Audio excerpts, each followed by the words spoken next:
Alright, and the last person I'd like to introduce is known as Miss Mighty Mopar. She started drag racing in 1961 and left her mark on the sport in a big way. From 1968 to 70, she drove a 68 Hemi-powered Barracuda to Superstock Eliminator title in the NHRA Mopar Mile High Nationals in Denver. In 1972, the Miss Mighty Mopar moniker made its debut at the NHRA Winter Nationals event. She went on to win the Superstock Eliminator title and followed up with a victory at the NHRA Spring Nationals later that same year. The victories put her in the record books as the first female competitor to win 2 NHRA national events in the same year. Her most successful season came in '75 behind the wheel of a Plymouth Duster. She earned victories in the Superstock Eliminator Series at the NHRA Gator Nationals, the NHRA Fall Nationals, and the popular Hot Rodding Championship, and she was the runner-up at the U.S. Nationals that season.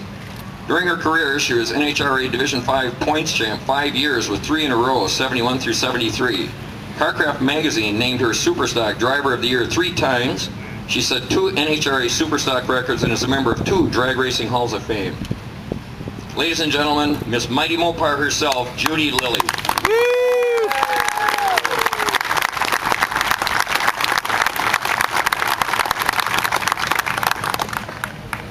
And now we have a very special treat to share with you.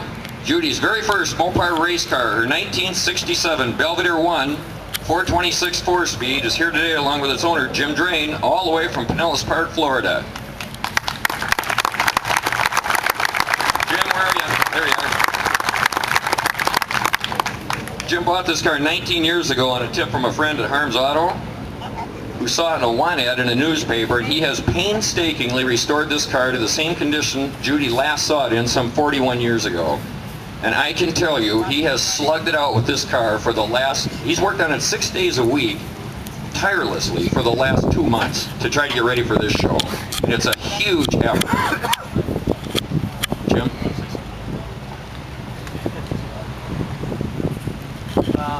Yes, this has been a labor of love.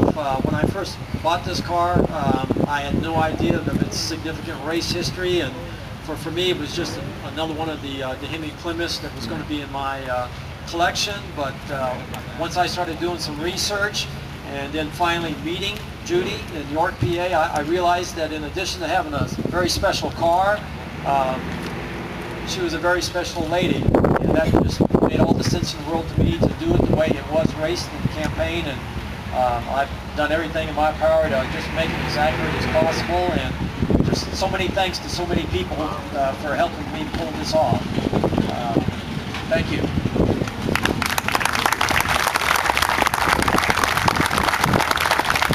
We can't thank you enough, Jim, for all the effort on this.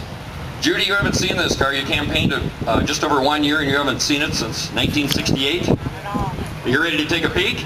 Yeah. All right, let's rip the cover out. It's not a rip.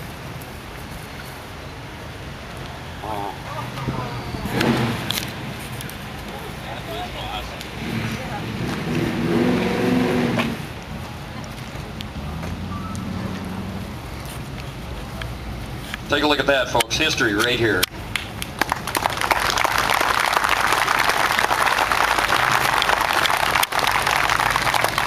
I think what is so awesome about this is the fact that they kept calling me and saying, did your car have this and did it have that? And little by little, as they tore off the different paint jobs it had over it, it started to show more and more, yes, it was my car. And they have done a fantastic job. It really does look just like it.